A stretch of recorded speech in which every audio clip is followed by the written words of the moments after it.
شكرا يا ربي شكرا هديت قلبي شكرا. அவன் கை முடக்கப்பட்டிருக்கிறது என்று சொல்லக்கூடிய வார்த்தையை சொல்லி அல்லாஹ் எவர்கள் இவ்வாறு சொல்கிறார்களோ அவர்களில் லான் அல்லாஹ் லான் செய்கிறான் என்பதா. அல்லாஹ் தன்னுடைய கரங்களை வாரி கொடுப்பதற்காக விரித்து வைத்து காத்திருக்கிறான். என்னுடைய அடியார்கள் கேட்க மாட்டார்களா என்று ஏங்குகிறான். என்னை தவிர யார் இருக்கார்கள் என்று கேட்கிறான். அப்படி இருந்தும் கூட நமக்கு புத்தி வரலையம்மா.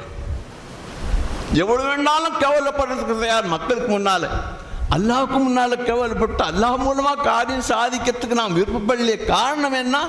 அவனை பற்றி உண்டான அறிமுகம் இல்லை, கேட்கக்கூடிய முறைகள் தெரியவில்லை. இதனால் வந்த விளைவு அல்லாஹ் மேலே குறை சாட்டிட்டு உட்கார்ந்துப்பான்.